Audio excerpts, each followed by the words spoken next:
इसीलिए मैंने कहा मुझसे गया मैंने तुम्हारा मार्ग।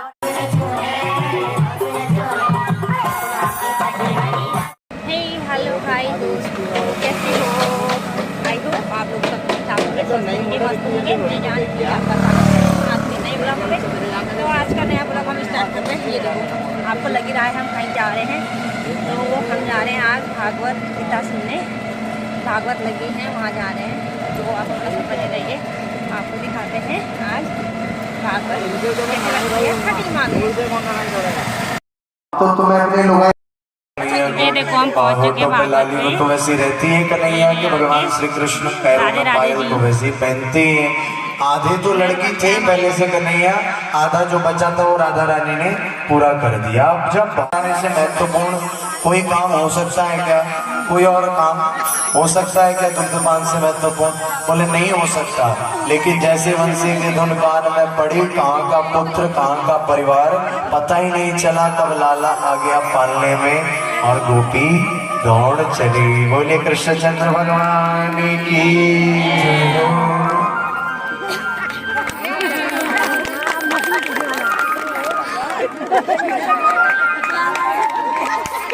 ये तो मर गया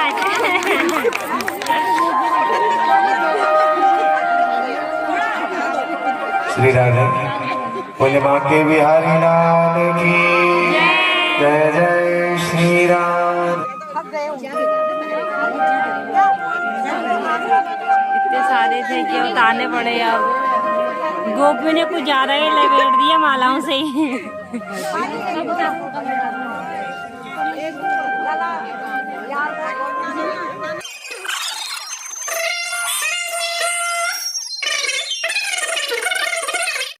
काजल की जब बारी आई, एक आंख में काजल डाला, तब तक वंशी की धुन सुनी। एक में लगाया, दूसरे में लगाए बिना ही दौड़ पड़ी। एक तो ऑटो पे लाली लगा रही थी, ऊपर लगाई, नीचे लगाए बिना ही दौड़ चली। महाराज सोचो, कल्पना करो, इतनी तड़प होनी चाहिए भगवान को पाने के लिए, इतना उत्साह होना चाहिए। भगवान ने बुलाया, अब रुकना नहीं है। दौड़ पड़ी गोपियां दौड़ रही है। अब विचार कीजिए, किसी की बहू, किसी की जवान बेटी, किसी की पत्नी अर्धरात्रि में से बिना बताए वन की ओर भागेगी तो घर के लोग विरोध करेंगे कि नहीं? इसीलिए सबने रोका गोपियों को कृष्ण ने बुलाया और परिवार के लोगों ने कन्हैया के पास जाने से रोक लिया। गोपियां नहीं जा पाई तो गोपियों के हृदय में बड़ी असह्य पीड़ा हुई। विरह अग्नि जलने लगी। विरह अग्नि में गोपियों के प्रेम की जो अग्नि थी, उस विरह वेदना की अग्नि में गोपियों के जितने पाप थे सारे पाप जल करके भस्म हो गए। जितने पाप की आग में जो तड़पता है, आंसू बहाता है, कृष्ण को याद करके जो अपना दिल जलाता है, बोले उस आग में उसके सारे पाप जल करके भस्म हो जाते हैं। व्यक्ति पाप मुक्त हो जाता है जो भगवान श्री कृष्ण की याद में आंसू बहाया करता है। गोपियां आंसू बहा रही है, हृदय में अग्नि प्रज्वलित है, विरह अग्नि, विरह की वेदना से तड़प रही है। क्योंकि कहते हैं दिल लगी बहुत तड़पाती है, मिल जाए दिलदार तो चैन है, नहीं तो तड़पते तड़पते पूरी उम्र बीत जाती। गोपियां बहुत तड़प रही थी। इस दर्द की दवा कौन दी? ये जो दर्द यहाँ हुआ है, हमें ना सताओ दुनिया वालों, हमें दिल की बीमारी है, इस दर्द की दवाई कौन दे? बोले दर्द दिल की दवाई तो दिलदार के पास ही होती है। गोविंद से गोपियां पूछती है, तुम्हारी याद सता रही है कन्हैया, हम कहाँ जाएं, किसके पास जाएं, तेरी याद हमें सताती है। आसमान को अगर नींद आए तो सुलाऊं कहाँ?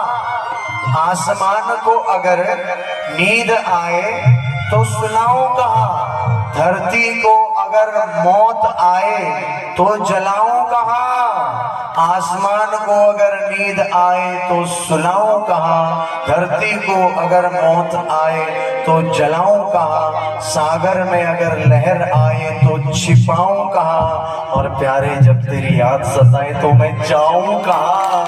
कहाँ जाए गोविंद, तुम्हारी याद सता रही और कहीं जा भी नहीं सकती, कुंडी लगी, बाहर से बाहर निकलने का द्वार ही बंद है। इसीलिए गोपियों ने कृष्ण को याद करके, चाहे संसार के लोग कितना रोके, आप अपने मन को तो अपने वश में करो, आप अपनी आत्मा को तो वशीभूत करो, अपने वश में रख करके। आपके भीतर भी भगवान रहते हैं, और संसार के लोग चाहे आपको मंदिर जाने से, कथा में जाने से कितना ही रोकें, आपके भीतर रहने वाले भगवान से मिलने से आपको कोई नहीं रोक सकता। जो अंदर रहते हैं उसको बाहर वाले लोग मिलने से कैसे रोकेंगे? इसीलिए अंतर मन में जो भगवान के बिहारी लाल की दर्द दिल की दवा दीजिए मेरे प्यारे, दर्द दिल की दवा दीजिए मेरे प्यारे, दर्द दिल की दवा दीजिए मेरे प्यारे, दर्द की दवा दीजिए, दर्द की दवा दीजिए मेरे प्यारे, दर्द दिल की दवा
दीजिए।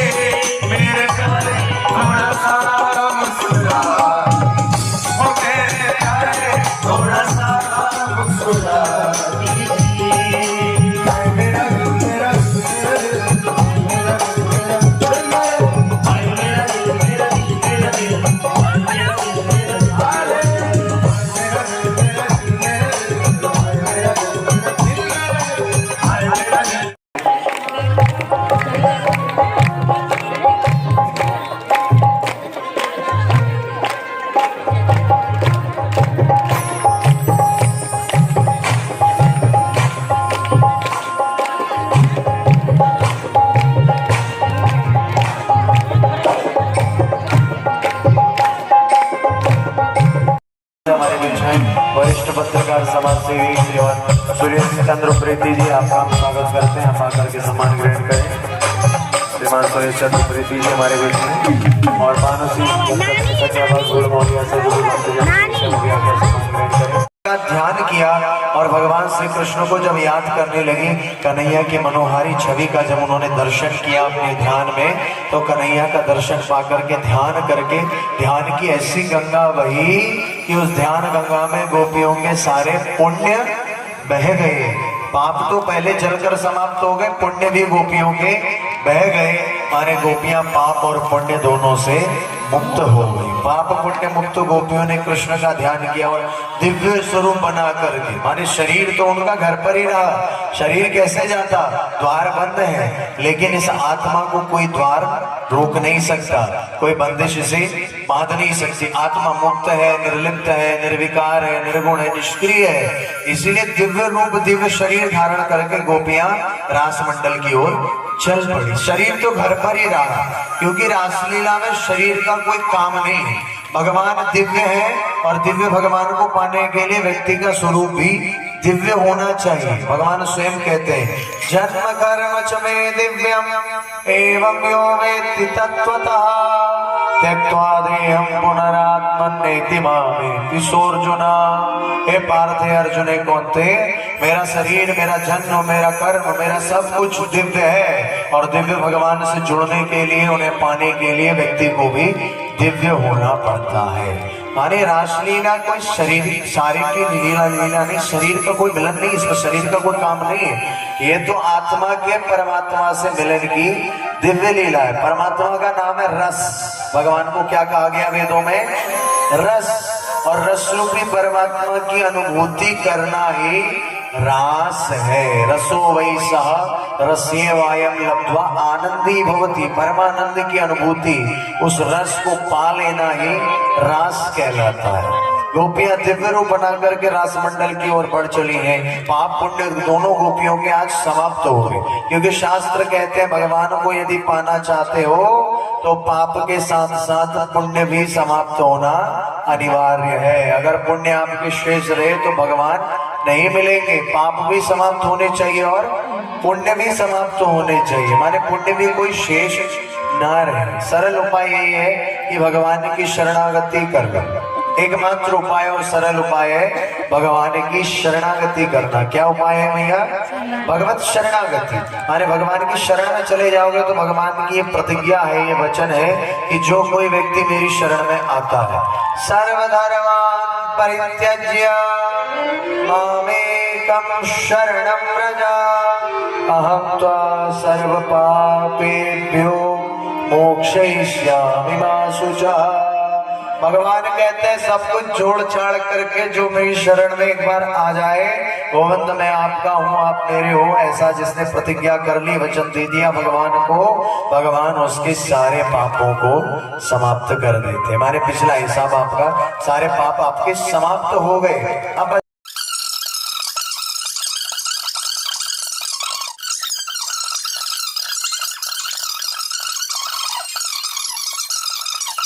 और व्यर्थ आई हो तो चली जाओ, बहुत आक्षेप किया गोपियों पर। भगवान व्यवहार गोपियों के साथ क्यों किया? बोले भगवान श्री कृष्ण गोपियों के त्याग की परीक्षा ले रहे थे। क्या कर रहे थे? त्याग की परीक्षा। बोले बाकी बिहारी लाल की। गुरुजी से कहा सगाई हो गई तो गुरुजी ने बोला बेटा अब तो तू मुझसे गया, मेरे हाथों से गया। गुरुजी की बात सुन करके उसको बड़ा आश्चर्य हुआ, मुझसे गया क्यों बोल रहे हैं गुरुजी? उसने कुछ पूछा नहीं। 3-4 महीने बाद फिर से फरार हो गया, फिर से गायब हो गया, फिर नहीं आया 5-6 दिन तक। जब लौट कर आया गुरुजी ने कहा तबीयत खराब हो गई, क्या हो गया, क्यों नहीं आए?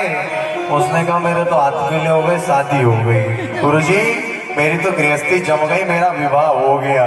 गुरुजी ने कहा अच्छा शादी हो गई, माने तू तो अपने माँ बाप से भी गया, माँ बाप से भी गया। फिर 2-3 वर्ष बाद फिर से वो कुछ दिनों के लिए गायब रहा, फिर वापस लौटा तो गुरुजी ने फिर पूछा क्या हुआ बेटा क्यों नहीं आए, वत्स शिष्य इतने दिनों तक कहाँ थे? उसने कहा गुरुजी बड़ी खुशखबरी की बात है, मैं बाप बन गया, पुत्र रत्न की प्राप्ति हुई है, आपके शिष्य को पुत्र हुआ है। गुरुजी बोले फिर तो तू अपने आप से भी गया। उससे गया। गुरुजी आप क्या बात बोल रहे हो, आपकी बात मेरे समझ में नहीं आती। गुरुजी ने कहा मैं निंदा के भाव से नहीं बोल रहा था, देखो ये जो संसार है ना ये बाजार की तरह है, और इस बाजार को पार करने के 2 रास्ते हैं। इस मार्केट को बाजार है एक संसार, और इससे पार संसार रूपी शहर को पार करने के 2 रास्ते हैं। एक है मेन रोड बीच बाजार से गुजरती है जो, और दूसरा है बाईपास, माने शहर को छोड़ करके किनारे से ही दाएं से ही निकल जाना, इसी को कहते हैं बाईपास। तो कुछ लोग होते हैं जो मेन रोड से जाते हैं, कुछ लोग बाईपास से जाते हैं। हम जैसे सन्यासी बैरागी लोग वो बाईपास से चले जाते हैं, संसार के मेले में संसार के चक्कर में नहीं पड़ते, किनारे से निकल जाते हैं, पार हो जाते हैं। और गृहस्थ लोग बोले गृहस्थ लोग सड़क में आते हैं, धक्का मुक्की धक्का खा करके धीरे धीरे चलते हैं और वो भी शहर से पार हो जाते हैं। और बाद में दोनों रोड एक ही में मिल जाती है, मिलती है कि नहीं बोलो? मेन रोड और बाईपास दोनों बाद में एक ही हो जाती है, संसार को पार करके दोनों का मार्ग एक ही हो जाता है, जाएगा।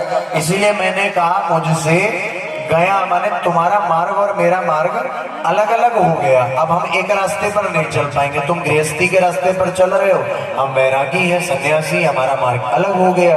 फिर जब तुम्हारी शादी हुई तो मैंने कहा अपने माँ बाप से गया, माने माता पिता का अब ज्यादा ध्यान नहीं रख पाओगे, अब शादी हो गई, एक जिम्मेदारी और बढ़ गई, अब उसका भी ख्याल रखना पड़ेगा, फिर माता पिता की उतनी सेवा पहले जैसी नहीं कर पाओगे।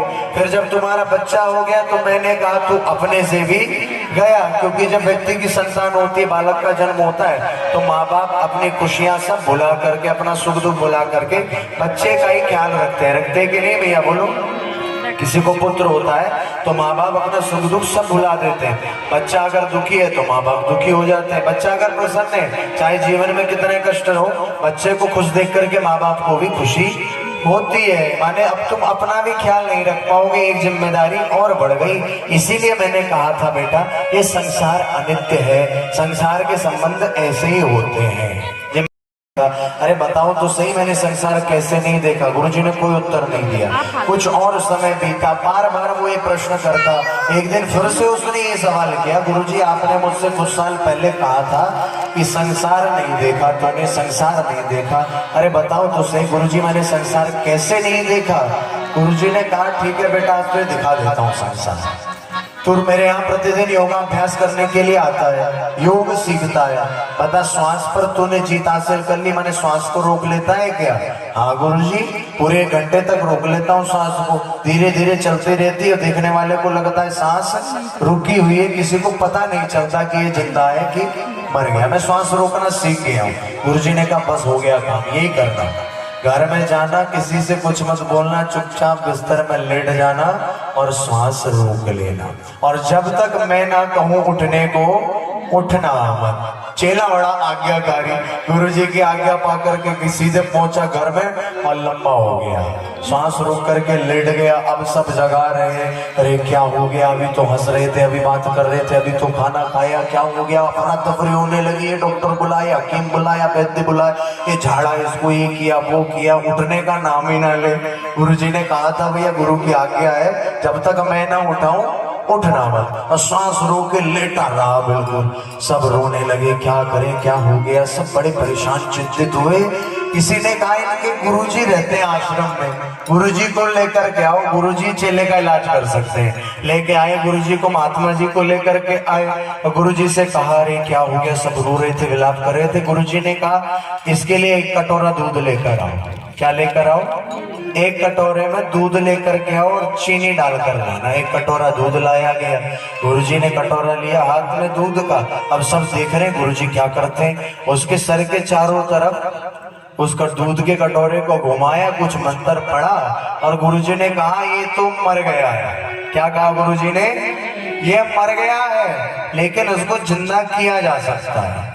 एक ही उपाय है, ये दूध जो पी लेगा इसके बदले वो मर जाएगा और ये जिंदा हो जाएगा। बताओ पियोगे दूध? सबके आगे दूध की कटोरी करी, सब पैर पीछे लेने लगे। उसकी पत्नी से कहा पिएगी क्या?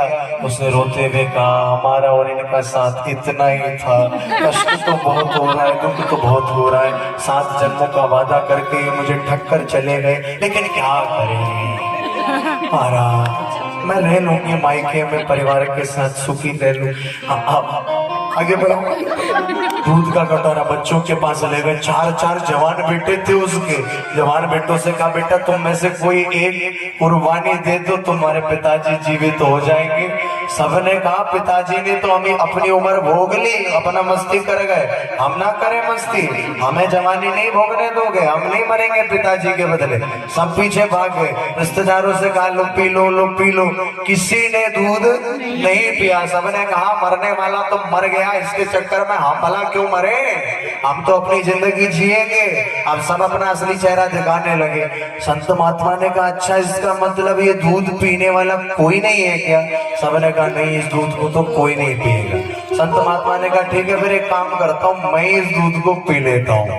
अब तो सब संत महात्मा के चरण पकड़ लिए, गुरुजी आप दूध पी लो, आप तो सन्यासी हो, बैरागी हो, आपके तो आगे पीछे रोने वाला कोई है नहीं, आप दूध पी लो। अगर इसके बदले आप अपनी जान की बाजी लगा दोगे, आपकी बढ़िया समाधि बनाएंगे, आपके लिए बढ़िया समाधि बनाकर हर महीने हर वर्ष आपके नाम का मेला चलवाएंगे, भंडारा चलवाएंगे।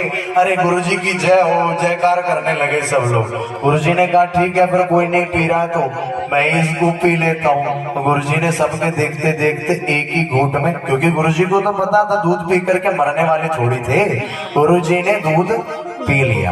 पीकर दूध संत ने लीनी एक डगार, दूध पिया एक डगार भरी। पीकर दूध संत ने लीनी एक डगार और यही बोले चल बेटा अब मेरे संग देख लियो संसार। तूने संसार देख लिया, यही है संसार महाराज। जाने वाला चले जाता है, उसके पीछे लोग बस रोते हैं, कोई भी मरता नहीं है। संसार में लोग कितना ही प्रेम करते हो, कोई चला जाता है तो कोई जीना बंद नहीं करता। सब जिंदगी में आगे बढ़ते हैं, चाहे कितना करीबी व्यक्ति हो, उसके मरने से कोई मर नहीं जाता है। इसीलिए ज्यादा मोह माया नहीं करनी चाहिए। एक सीमा तक ठीक है, सबका ख्याल रखो, सेवा करो, लेकिन इतना भी लिप्त मत हो जाओ कि संसार घर परिवार में ही फंसे हुए हो, भक्ति के लिए समय ही नहीं है। कम से कम जिन भगवान ने शरीर दिया, परिवार दिया, घर दिया, उनको धन्यवाद अर्पित करने के लिए सही दिन में 2 समय सुबह शाम बैठ करके भजन करा करो, माला जपा करो, भगवान का नाम लिया करो। इतना तो कर ही लेना, क्योंकि आप जो काम नहीं करना चाहिए, घर परिवार में खुशी रहे, सब लोग प्रसन्न रहे, उतना कमाओ और भगवान की भक्ति करते रहो। ज्यादा मोह माया से क्या लाभ है? गोपियों ने संसार छोड़ दिया, गोपियां जानती थी सब झूठा है, मिथ्या है। भले रोने वाले लोग रोते रहे, लेकिन संसार में कोई भी सच्चा प्यार करता नहीं। मुरलिया पे मन अटका।